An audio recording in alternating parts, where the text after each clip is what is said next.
and Kai'Sa, we're going to get to see this combination again, this time piloted by CLG. Yeah, the combo definitely gaining some priority. Kai'Sa really back into the meta now. Everybody wants to utilize the Muramana builds with the AP splashes. Let's see about FlyQuest though. The response here, I actually expect Aphromoo support, and then and jungle pickup would be my second guess. Pick something up for Jose here so you don't get banned out again, since there's already 3 jungle bans. Please lock it in. Yes! Aphromoo is also one of the perfect players in the LCS to play Renata for us. I'm so excited. Renata's steroid and being able to get takedowns to get your own revive there actually really helps out with Zeri, that is a damage and mobility based champion. So I think that's a pretty good pairing. And here could be that jungle pick we're talking about. Early game jungle, the Volibear is in as well. You can set up dives for bottom side. There's a lot of range advantage down here. When you have Zeri plus Renata, double range poke, trying to set up brush control on bottom side of the map, trying to get Zeri a position around the minions to be able to harass with too. Definitely a lot of possibilities here with this Volibear for Jose, who has been really instrumental in FlyQuest's success stories. Okay, so we got junglers, we got bot laners for both sides. That means it's time for some solo lane bans in the second half of the draft. Where do they want to target here? Remember, it will be up to CLG to decide who they want to give that final counter pick of the game over to. How they're going to focus this one? Well, we banned out the Ryze, but Twisted Fate is still available, one of the premier mid laners, because of the side lane control. And they are looking at a bottom lane that looks very offensive here. If you have double range bottom lane like that, like Renata is a good champion to pick it into. So I would think FlyQuest would ban it out since CLG get the first pick in the second half. But Ahri picked up here. Ahri, Veigar have been 2 other mid laners that have been circling around. Could drop some extra priority here. With the Ahri taken off the pick though, Palafox not wanting to play into that one. That makes me think that Palafox does want to play one of these control mages. So still a lot of possibilities here. Meanwhile, the Jenkins Kuma, we had interviews with both of them, setting up the possible rivalry, and there's just nothing there. They were both like, yeah, he's pretty good. And then Jenkins was like, oh yeah, I didn't even lane against him the first time around. It was Janatop. He was Ronin support, so not a lot of emphasis there. But whenever you're playing against Jenkins, you could throw a Kennen ban because that is his premier champion. Plus, whenever you have Kai'Sa on a team, you've always got to be respectful of what other dive options could be added to that composition to be dangerous with Kai'Sa's dive. And things that can apply CC to give the plasma. So, any top laners that also have CC and dive would be good choices. Gwen definitely has dive, does not have CC, but they ban out the Gwen anyways. And that Twisted Fate does get all the way through the second round of bans here. That thing is dive for Kai'Sa. You port in, you gold card, that stuns the person and applies the plasma. Perfect dive target combination there. And CLG have tried to use the Twisted Fate before. See if they can actually get it across the finish line this time around.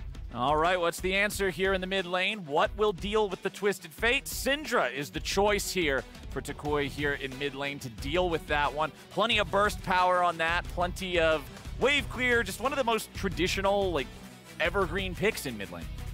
Yep, and she's quite good in the matchup because you have kill pressure. You want to play off of kill pressure. When you've got a Volibear jungle, you want to threaten these Volibear ganks. So Volibear can come in, he can force flashes off Twisted Fate, and if Syndra can threaten with the long-range stun, then you constantly want to fight for your mid-wave control, which makes it harder for Twisted Fate to get away and make a side lane play because you can punish off of mid lane. So the Tryndamere will round it out for them for FlyQuest. Okay, Tryndamere top for Kuma. What is the answer for Jenkins and CLG? The Tryndamere is kind of bold, and that's saying that I have faith in my Volibear Syndra for fighting for mid-wave because, Volibear Syndra wins that 2v2 pretty substantially unless there's a really good positional advantage for Twisted Fate and Trundle. There's just a lot more options on the side of the Syndra side there for FlyQuest, but the counter here from Jenkins, baby. How do we feel about Kled? I feel good about it. We've been searching and trying to come up with the counters for the Tryndamere that has really taken over a lot of the split push priority in a lot of these games with the Hullbreaker power, with the mobility of the champion, also being able to go Gale Force to collapse for team fights later on.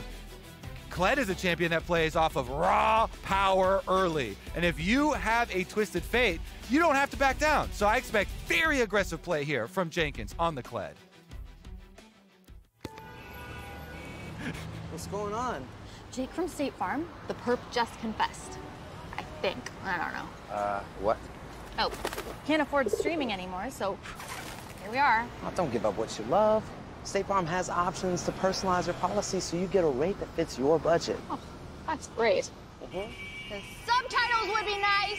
For surprisingly great rates that fit any budget, like a good neighbor, State Farm is there. Call or click to get a quote today. This one ought to be a lot of fun, Kobe, because not only do we get to have the Kled counterpick into the Tryndamere matchup, but we also get to see Renata Glasc. I'm excited to see how Aphromoo pilots this, how well it can work, and if we get any of those big team fight moments where he hits a massive ulti onto multiple people to turn things a little chaotic. Welcome one, welcome all. We've got things for you in every lane. If you like top lane, aggressive play here. The counter pick Kled into the Tryndamere. Mid lane, that's going to be determining where this Twisted Fate goes, which side lane actually gets the mid lane pressure transfer. And then bottom lane, the new champ, Renata, is in. It's been played a whole bunch in LCK already previously, by the way, but I'm excited to see it here in the hands of Aphromoo especially. Yeah, because he so often adopts early champions. He puts in so much time whenever a support champion is released. And in pairing it with Zeri, there's a lot of possibilities here off of the range and then trying to use that steroid because Zeri has so much mobility that you can effectively use your range and mobility to kite people around until they're very low, and you get to choose your opportunities for actually going for the engagements. And something like that pairs really well with the Revive steroid here from Renata. And Aphromoo also taking the exhaust, as we've already seen, very, very powerful into these dive comps that do have Kai'Sa and the like on their side. Kai'Sa, Kled, Twisted Fate. Led by a Nautilus ultimate is also very clearly another dive setup. Now, the one thing that I'm also excited to see with this Renata Glasc pick is the fact that, remember that the way her steroid, that bailout works, is she can cast it on you, and then even if you die within 3 seconds, you will come back. Now, in the heat of a team fight, yes, you can probably just be re-killed again. You don't respawn with that much health. If you're already losing the fight, it can be bad. But the ability for this to save someone in what would have been an attempted 1-for-1, like a dive, never mind, maybe we can't even talk about it. Kumo nearly just got the solo kill, forcing out the flash from Jenkins when he's still level 1, got his exhaust too. Oh my god, in a champ where you want to play on the edge as aggressive as possible on the Kled, Kumo right into his face, crit there, forces out the double summoner spells. Kumo, honestly, that was just... I hate to compliment, Tryndameres because they always just all in you, try and spin on you and try and crit you. But when you get that big crit, you're like, oh man, I played it so well. Bottom side though, Contracts is on the aggressive. Johnson has flashed away, but the follow-up is immediately there, and there's no way out. First blood over to Luger. Really good setup from your boy Poom. Contracts is on the way down, and even though there's a ward, Poom sets it up. Renata is a squishy champion, does not have her own dash, and he nails Aphromoo. Aphromoo does exhaust, but he doesn't flash, but now river fight maybe? Okay, Poom just comes up to drop the CC onto the crab there to get rid of the shield. There we go. All right, now they're not interested in walking towards this river at all. They do not want to deal with Jose Deodo, and that just means that CLG is able to fall back. Nicely done early on to get themselves a lead here. Okay, so Johnson, no flash, no cleanse. Aphromoo, no exhaust here. Nothing he could do to help out and peel for Johnson. So the Zeri's in the dirt already. I kind of like that. Actually, I'm not a huge fan of the champion, so... good job, CLG. Foulfox, though, going to take a bit of harassment here. He's hovering to the correct side of mid lane because his jungler bottom side for sure. So he knows Jose had free reign to be up on the top side possibilities there. That means he does not blow any summoner spells. And the ramifications for the bottom lane will be tremendous. When the Zeri dies early like that, and blows both summoners is going to require a little bit of babysitting here. Yeah. Is it even calling over Jose to help them push this wave in while Poom actually gets a reset off there on Nautilus, gets the tier 1 boots. Brown bags have been achieved. As much as people will make fun of them for being ugly shoes, they work fine, okay?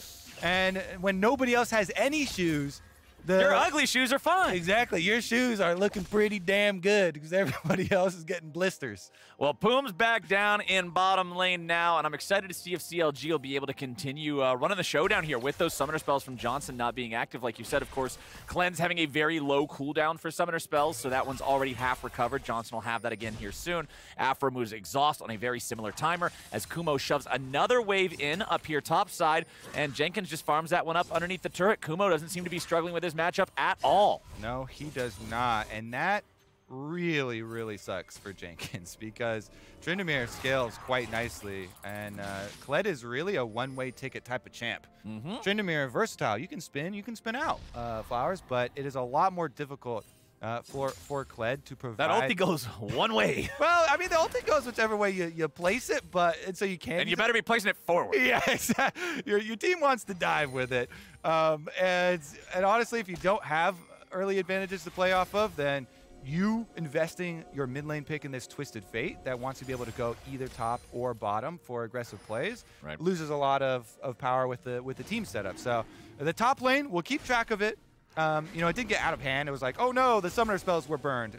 Well, guess what? They're almost back up. So he didn't lose out on CS. You know, we're making a big deal of a possible scenario that isn't really being punished. So it's actually just fine. And unless, you know, there's some really early play that goes on up there while he still doesn't have flash, he'll just forget about it, you know. Sometimes you get crit, okay? Sometimes Tryndamere is blessed by the RNG of the crits, and he's able to have those sorts of trades. Anyway, FlyQuest are going to grab the top side. Scuttle Crab here. Teleport used to get back into lane from Palafox there, switching over to a heal now with his Summoner Spellbook.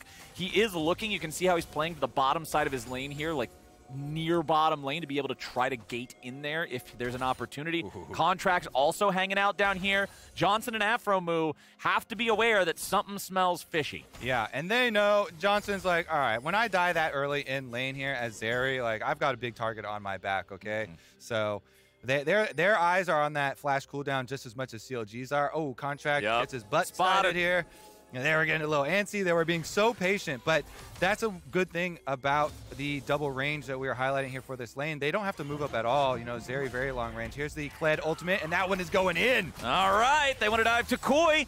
He'll do all right at the start, but honestly, he's able to get himself I'm going to give that a thumbs down. That was, I mean, they made it on top of him, and that is about it. He survived. He's just fine. Now here in the bottom lane, FlyQuest. They got to be prepared because this fight is about to go the wrong way. CLG just brought more dudes to the fight, and they get themselves a free kill. Yeah, and you are not going to reset out of that. There's no way you're getting the takedown to get to revive here. Nope. Twisted Fate Flowers. This is the priority. This is how you use it early for CLG. Bottom lane.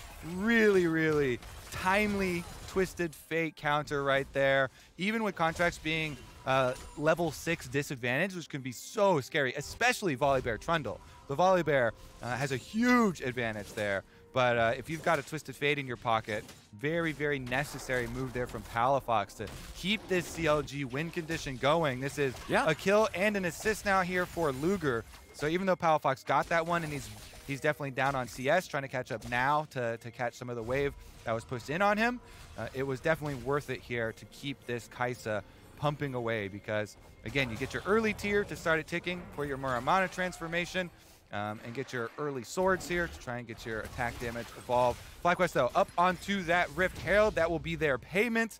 Since Zeri has come out of base, you see this movement has come through lane and it can easily go this way over to Rift Herald, or after it's done, head back down to bottom side of the map. So Kai'Sa maybe gets to push one wave in, and Poom sits up.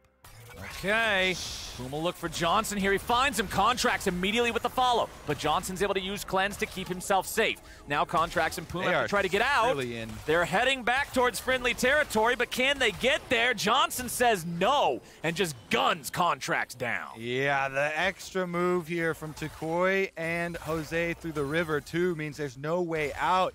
So they set up the trap, but at a numbers disadvantage for themselves. Power deficit, CLG losing out, and FlyQuest, they already got the top neutral objective. Oh boy. Kumo wants another one. Jenkins about to remount, he gets it, and now Kumo's got to get away. The Undying Rage doesn't work well enough. He'll stay alive, but he won't get the kill. Actually, Contracts is alive again, so FlyQuest don't capitalize on that kill that they got on jungle with a neutral objective or even the blue steal here, as they're able to collapse and defend it. So not too bad for CLG, not too great for FlyQuest. Weren't able to get as much as they wanted out of that transition. Top side is definitely remaining spicy, and that was a 1-for-2 summoner spell trade by Kumo, forcing on Jenkins. So definitely another advantage here to Kumo. He's pushing this one to the edge. Now FlyQuest, after pushing in on the bottom lane first, they bring over jungle, and they will get both early game neutral objectives, Flowers. And importantly, that is a Cloud Drake first one, so no Cloud Soul this time around. With Mountain showing up on the wall as Drake number 2, it means we're going to get Ocean, Infernal, or Hex Tech Soul. Really high value stuff there if FlyQuest is able to continue stacking those. Of course, this first Drake did not fall exceptionally early. 10.5 minutes into the game is not exactly a super heavy focus on that early objective, but it still feels nice to get.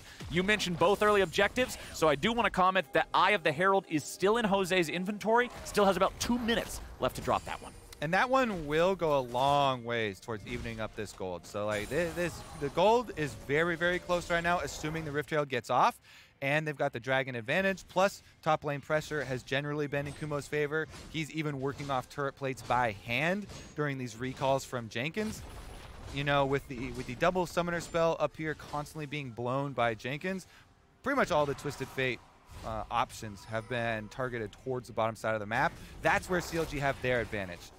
Good little toggle there by the observers, because Luger, who is the player that people usually look at for CLG for really carrying their successful games here, is doing quite well on this Kai'Sa. Yes, your inventory looks very spread out on Kai'Sa because you're trying to get all these pieces for the build, but has he upgraded Berserkers as well for the attack speed and movement speed?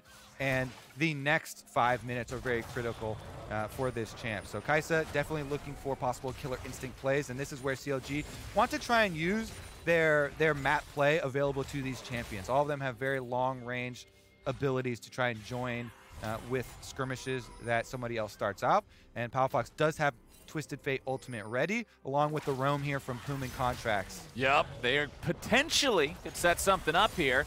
Palafox juggling those cards back and forth. Jose was running out of time on the Eye of the Herald, just going to summon that one up here, grab a couple of plates. With a little bit of extra damage, they could get a third. The Herald is going to take that one very close to down. Poom misses the dredge line. Takoi will get thrown up into the air there by the ulti. Jenkins arrives, but since dredge line didn't hit, FlyQuest can disengage in time. Yep, FlyQuest very happy with that one. Another swing from CLG towards mid. Another evasion here from Takoi without having to blow much. So both of the attempts of this Kled, where we've seen try and push in on top side and then make your roam mid, both been misses. So far the Kled looks very underwhelming, Flowers. Yeah. Losing the 1v1 and not successful at all. Roams towards mid. They don't even get, summoner spells blown when he goes for it. So FlyQuest pretty happy with dealing with the sort of surprise counter pick that was pulled out against them. Yeah, props to Takoi for playing it well and making sure that he doesn't get caught out by this stuff too. Recognizing, hey, this is the Kled game plan. This is what he'll try to do. Meanwhile, back up in topside, Kumo still has that gold lead. Both of them already on tier 2 boots, as is so important when you're up against Tryndamere because, hey, he runs at you. And you need to be able to run away from him whenever he's deciding it's time to run at you. Got a late call. Yeah, got a late call. 80 stacks still left on that one, so he'll be able to farm that up as he goes. And to me, that just shows that he is not worried about this 1v1 matchup at all. He's saying, all right, don't got to rush towards any items. Kled doesn't matter. I am A-okay in this 1v1, which feels pretty bad from the CLG perspective when you picked this lane as your counter matchup. Yeah, I mean, yeah, they also haven't got anything out of the roam towards mid, so definitely not the intended outcome here from CLG with that matchup. But again, they still have the Kai'Sa on bottom side in a very good spot for Luger. So the dive potential is there. And that's what a lot of this team is built around. Twisted Fate, teleport side lanes. Thing here for CLG is they're going to have to start opening up some tower pushing for those side lane plays to really be more threatening against FlyQuest. Because Kumo is looking like he's going to scale into a very strong split push scenario here. And you're going to have to bring multiple people to try and deal with him. Now, if they can successfully do that and actually pick him off, and punish him in some of his attempts to split push with Twisted Fate and Kai'Sa and stuff like that, being able to join in and kill the split pusher without giving anything up to FlyQuest, and that would be great for CLG. But If not, then it starts to get a little risky here with all the neutral objectives going FlyQuest's way. Here's bottom play number 2. Okay, Palafox ready to make those moves. Goes in after the enemy support, but Aphromoo is able to get over the wall in time. Fires off that hostile takeover, makes Poom root his own mid laner, but nothing more. So FlyQuest survives, but they do need to use summoner spells to do it. However, they'll respond by taking the turret here in mid lane, and that first turret of the game means FlyQuest now has the gold lead. Yeah, big punish from FlyQuest. Every time you go for this Twisted Fate play, last time it was an extra wave of minions that was given up, the CS, kind of a lasting effect. This time they finish off that tower. That's where they use the Rift Herald, so it was very low to begin with. And now River Roam from Toucouille and Jose. Well, Jose is going to get caught as soon as he face checks the brush here. Now Toucouille's ready to try to follow it up and help him out a little bit, but Jose Dioto with a defensive ulti on the run. Target switching over now to Toucouille. Nice pick up there from CLG. Picking off the enemy mid, forcing the enemy jungler out. They will earn themselves this drink. Yeah, you can see the reasoning here from FlyQuest was, oh, they just used Twisted Fate. Ultimate, it's our turn to make a power play towards bottom side. Remember last time when we caught out Contracts and Poom in a brush, setting up that gank play? Yeah, let's do that again. With CLG this time around, Palafox says, no problem, I've got my unleashed teleport, boys. It's fine. We've got another card in the back pocket. I hope Jenkins does, because Kumo's really been pressuring him. But oh no, he lost his lizard. Oh no. Scarl, this scared lizard, always running away. What a coward. But this time around, it's the same, very similar play where it is Contracts and Poom setting up this play because they're like, all right, we have vision on you. We know you're walking into it. But this time around, they had Twisted Fate teleport to do it. Jenkins, can he get one back? He's found his lizard. He's fighting back, and he will use the ultimate defensively to get away there. So it's ulti for ulti, ghost for exhaust there in top lane. All right, well, that's better than the other summoner spell trades we've seen on top side where Kumo is getting 2-for-1s.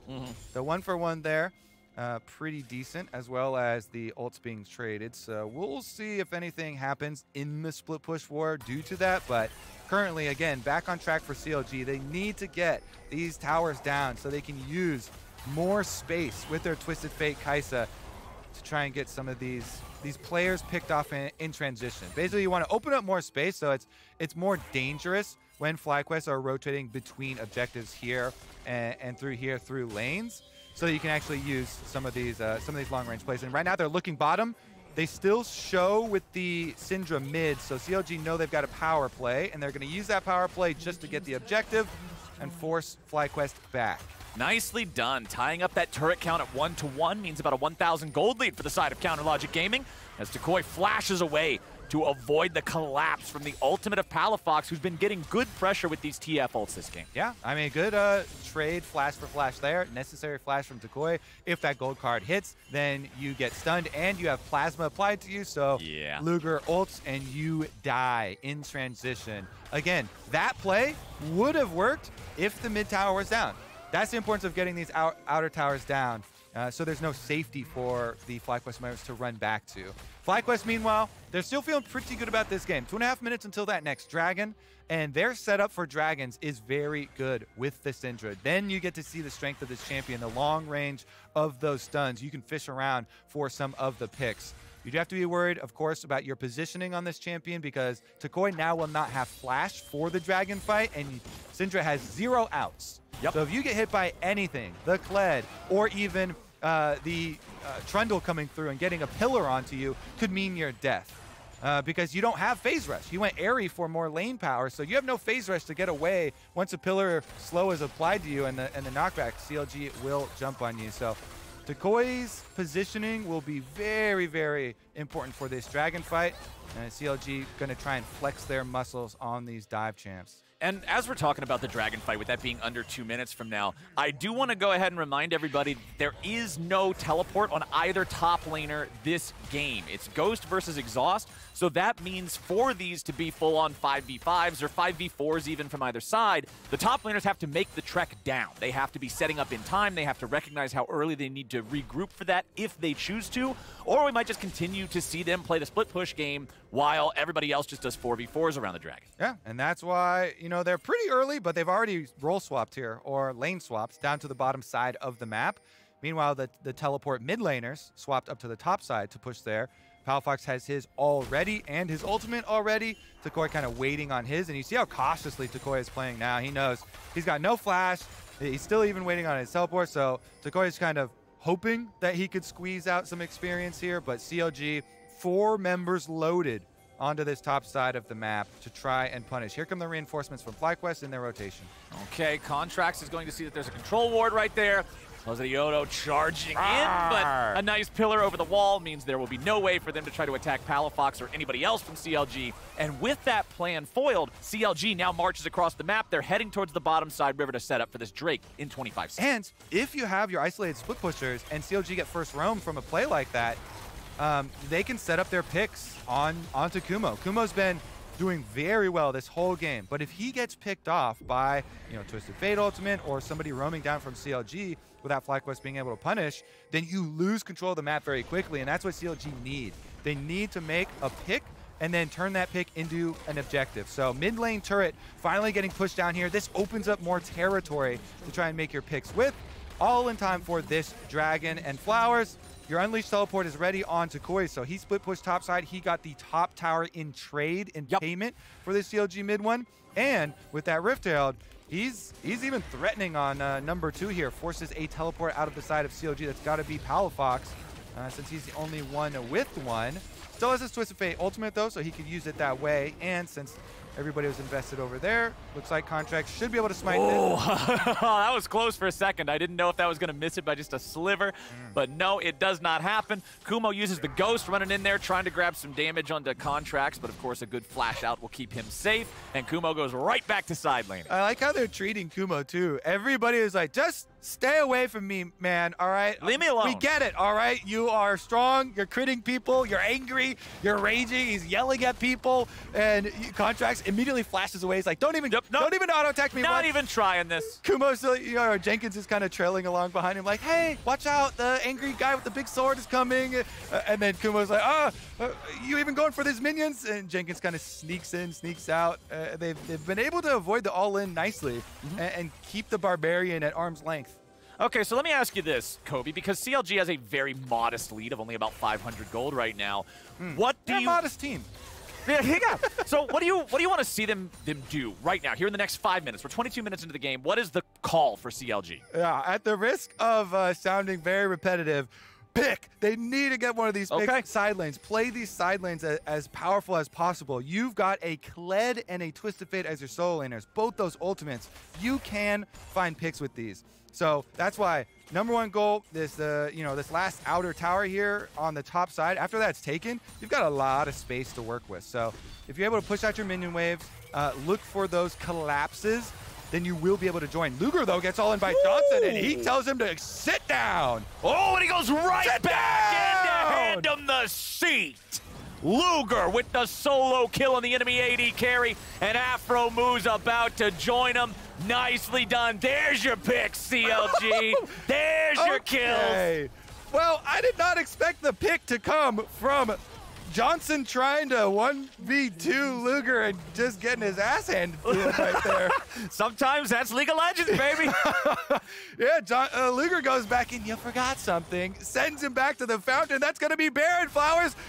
What does your pick comp need more than an AD carrier right into the face? Luger, my man.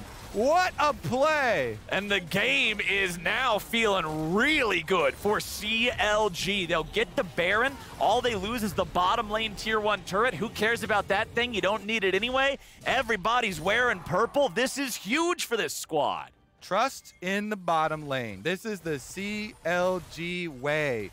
This is 1v2. Johnson goes for that because he's got Afro right next to him, but he lost the trade and he still has Plasma on him. Plus, the Q was already in the air, so the missiles will still hit you. Yep. And Johnson flashes as well, dying. Then they go for the next pick, and it's easy here. Palafox right in on top of him. Twisted Fate, the best at punishing there for that. Gold card into the face allows easy fallout from Poom. CLG really right back on. This is actually so good for this team. Flowers, they are at the bottom of the standings. only above TSM down there, trying to climb their way up there, not out of arm's length, and they get another one. Luger finishes that one too! Luger is getting it done with the Kai'Sa here in game number 2 today. Muramana Nashor's Tooth still has the Dirk, has the Lost Chapter, the Blasting Wand. Looks like we're going to get to see that Ludens type of build here, spamming out those high-power Void Seekers. Palafox has that gold card locked in too. He's ready to pose a lockdown threat to anybody that walks in range. CLG with the Baron. On top of the pick they got on Jose Dioto, they will use that momentum to push down mid. Jenkins has set up here in the bottom lane. He's confident enough to not just get ran down by Kumo. CLG's push continues. It certainly does, and you see those W's, they are hitting already, even before. Oh, Takoi gets stunned. Follow up from the wild cards, but not enough. Hostile takeover goes out. Only one auto attack traded back and forth between Jenkins and Contract. Just smack each other upside the head. Palafox has to back away now. Only loses the shield. That reminds me of the Horny Jail meme. Dude, because he has the club and he just bonks him on the head one time. One auto attack. Go to jail, Bob. Go to jail, Bob. Go to jail.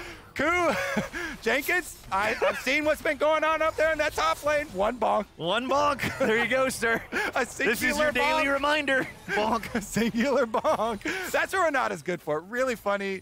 Honestly, whenever we get new champs in the game that have some sort of interaction like that, where you actually can affect teammates, you know, it was an epidemic when Bard first came out too. People trying to troll each other with the Bard ultimate stage and stuff. This one goes another level when it's the opponent team trying to set you up to be able to. You can make them troll each other. Nicely done from Jose Dioto. They're using the ulti, watching and waiting to immune some of the CC from Twisted Fate so that he can get on top of the target. Palafox wants to get away, and Palafox will get away! Despite Jose Dioto's ability buffering, the enemy mid laner stays alive. Kumo's trying to do the same thing now. Tryndamere falls, and CLG continues pushing bottom. Johnson tries to kite it out, but he barely misses the kill on Contracts, and King's Tribute heals him back up. Poom can't find the dredge line on Afromu, but the base is being demolished. CLG are absolutely brutalizing FlyQuest. Where were you when CLG stomped the third place team in the LCS, Flowers?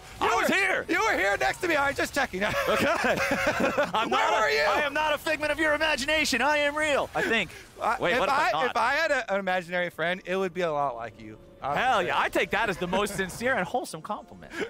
Luckily, I got the real thing. Oh yeah, baby, and we got ourselves what looks like a really, really good game state for CLG. Contracts, he's gonna grab this third Drake for his team. He's gonna put him on Soul Point, moving towards an Ocean Soul as well with 3 tanky guys on the squad. You know, I had to hesitate there too. I was like, FlyQuest is third place though, right? Yeah, they're still third place in the standings, but they really have been dropping since the early stages. Here's another look though. At your Magician escaped from Palafox, and both stuns are used early on in the attempt at the pick, so he's thinking, okay, literally every CC was already used. They don't have the damage to burst me. I'm going for it. And he gets it out. And then bottom side, this was FlyQuest's choice to go in for this fight, but the exhaust from Jenkins nullifying the damage of Kumo. They can turn it right back around. And then look how close this gets. Contracts has no fear. Look how close. He's running into those bullets, face first, looking for the bite, and he barely squeezes it out, gets the Q off, gets the kills here. Both kills. Only flash from Contracts was blown there and worked out by FlyQuest too. So CLG, they make them look easy on both sides of the map. They're actually just winning the entire map. This time around, though, Palafox in trouble. Palafox getting caught here, buying a little bit of time with the stasis, but is it enough time? He flashes, but it won't matter. Palafox is down, and FlyQuest is trying to fight back. Kumo's here on the front line, not having to use the ulti just yet. Jenkins gonna die next. CLG, what are you doing? They've lost 2 for free here. FlyQuest still in the chase, looking to go after Poom. Poom wants to get away to the blast cone. Nice, they pop it in time and don't give him the angle. Poom is now stuck. Poom is not gonna go home any sort of comfortable way. Kumo continues the chase. That was a bit of an int, but he doesn't actually die. Kumo's gonna walk away.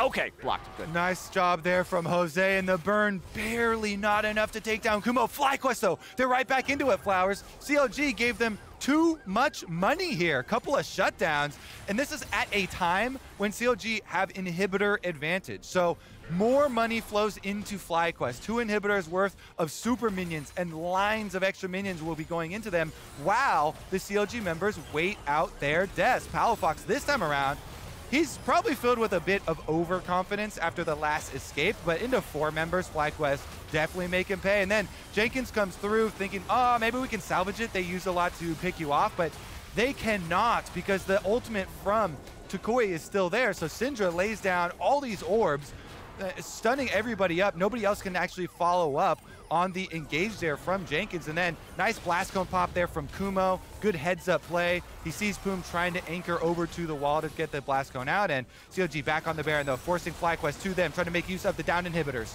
Okay, Jose Dioto forced to ult away defensively. CLG with control over the river, control over the crab. Boink. Jenkins goes in for the flank, but the rest of the team is not near him. Palafox throws out a gold card, but no lethal threat from CLG here. FlyQuest losing half HP on Kumo, so he'll back away.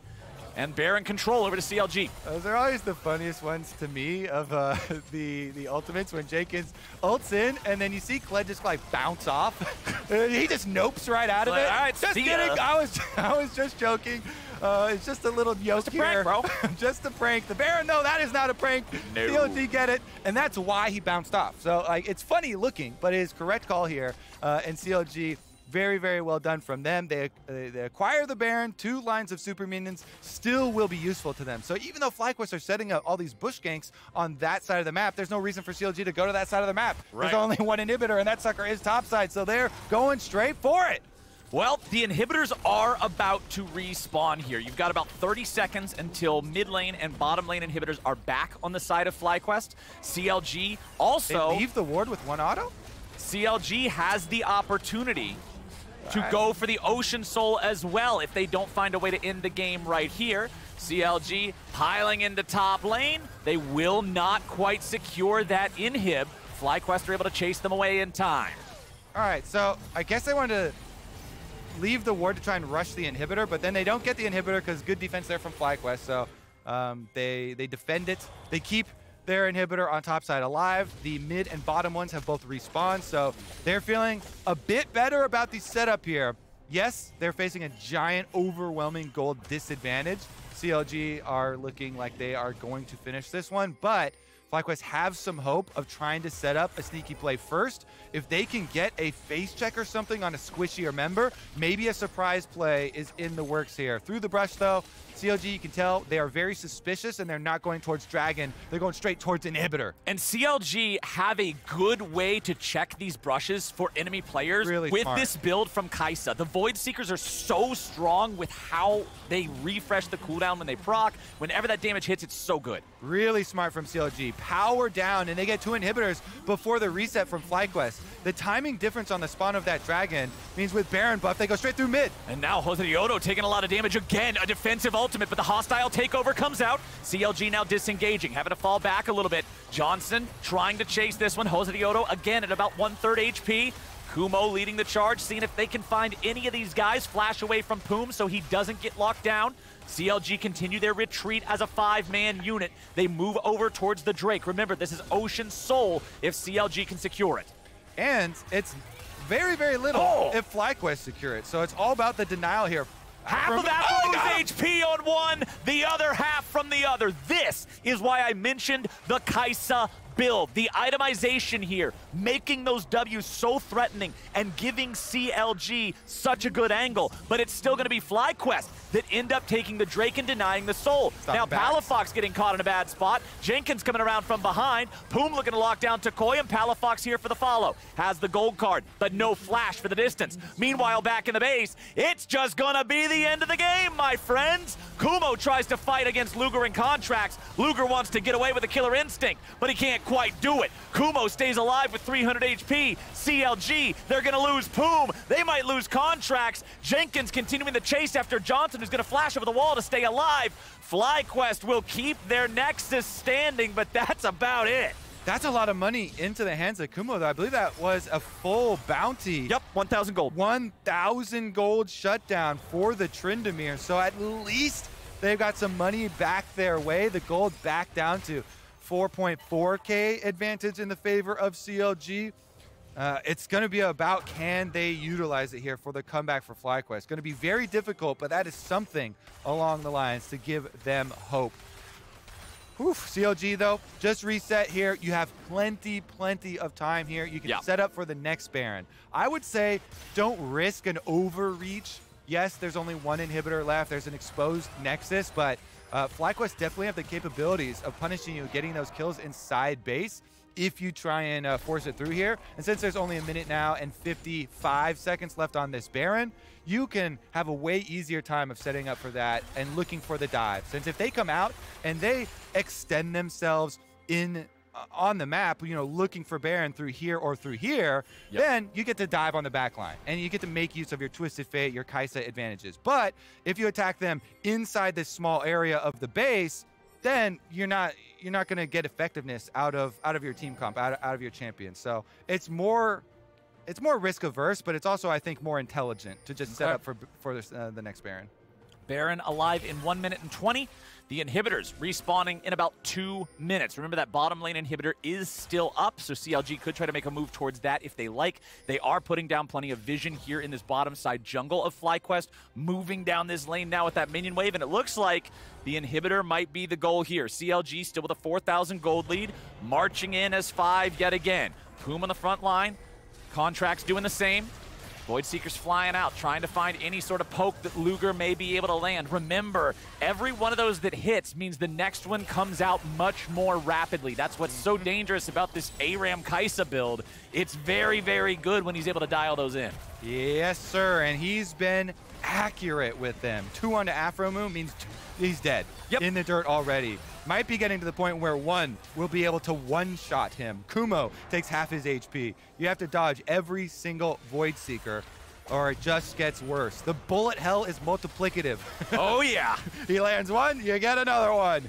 Well, here we go. CLG still fishing. Okay, so Jose Dioto doesn't take a ton of damage from him. He has a Spirit Visage and a Force of Nature along with the Kim Tank and the Mercury Trap. He is the only one. Yep, there's Tukoi, 1/3 of his health bar from a single missile. Luger doing a good job zoning these guys back, keeping control over the situation for CLG. 40 seconds until the other inhibitors respawn. With the bottom lane inhibitor destroyed, CLG feels confident to back away and head towards the Baron pit. It's been a theme of this season, Flowers. The AP poke champions with Muramana, Corki first was the biggest offender with all the rockets coming through. Yep. Kai'Sa emerging in LCK and being quite popular mid lane or bottom lane. Either way, you get fed, you get the items, the poke comes through, and here's what I was talking about. The Baron is so difficult for FlyQuest to check because these avenues are right where Luger can shoot these projectiles down, so it's way smarter, way safer for CLG. Just wait for the Baron. They have 3 inhibitors down with Baron. That's gotta be the best recipe in the book for a win, Flowers. There's no better recipe than a Baron buff. Well, maybe if you added on an Elder Dragon, you know, and a Soul, you keep adding on things, but the base is still the same. The base of the dub soup. Place 5 champions in a bowl. Add purple sauce to the bowl. Add Elder Sprinkles to the bowl. Cook for 5 minutes. Win. That's what CLG is trying to do. 30 seconds until that Drake spawns. It's not Elder quite yet. I said the wrong sprinkles. This is why I'm not a chef. I can't even read the damn cookbook. That's whatever, but man. We got the Ocean Soul on the menu. That's a nice spice. And CLG has total control over the area. All right. Let's play a game then. Okay, what game are we playing? Most difficult of games. Okay. And it's always from the perspective of FlyQuest because they're the ones in the hole now. And the game is dodgeball. Guess what? Oh, no. Your reward is only not dying. Your reward is you get to live. You get to live for a little while. You're making this sound worse with every detail that you give me about it. It's like, first we're going to play a game, and then we're going to be the kids that get bullied in dodgeball. Well, you see, it's a horror story, so it's like, it's not, we're going to play a game, it's, we're going to play a game. Oh, no, you're that spooky guy with the guy from Saw, the puppet. So I have no idea because I don't watch scary movies. You don't watch scary movies, man. Scary movies are half the time they're comedy. I have a very good reason. Most of them are really bad. A very good reason, but I don't know if I can even say it on broadcast. But I have a good reason. Did you get scared from a scary movie when you were like 5? No, it's a better story than that. It's got some unexpected twists at the end. Okay, well, I want to hear the story now, even off the air, if you don't get to tell it on the air. But Kumo is having to run away as CLG is the villain in this horror movie for FlyQuest. Nautilus ulti chases down Johnson. Luger jumps in. Ooh. Yes, he's going to have the bailout, but he ain't getting bailed out from nothing. 2 already dead on the side of FlyQuest. Jenkins and Contracts going in looking for more as Kumo tries to buy a little bit of time, but time costs too much. CLG find their win. CLG take down 3rd place FlyQuest, dragging them up the standings here. CLG pick themselves up by their bootstraps. That is your 9th place team getting another dub on the board. They're now tied in wins with Immortals, who have yet to play today, but slow and steady wins the race. CLG begin their climb now. They're trying to fight up there, man. There's still some time. Yeah, a lot of things gotta go right, but you gotta win the games. CLG just showed that they can do that. And what the desk was talking about at the, before this game, talking about how CLG is making some mistakes where they're not having a coherent plan, where they're not moving as a team. That game, they seemed to be Really fixing some of those issues. Yeah, definitely. The coordination was on display in a lot of these bottom lane plays where they're picking champions that you have to be coordinated on. Twisted Fate does nothing if you're a solo player, and they make multiple plays towards the bottom side, getting Luger fed on this Kai'Sa, using the new AP Kai'Sa poke build from the LCK effectively. And Luger also cherry on top with that 1v1 as Johnson stepped up to him in mid lane and he clapped him. It was slick, man. We're heading over to the stage now, though, to join LaTigris and Luger himself for our Verizon post-game interview.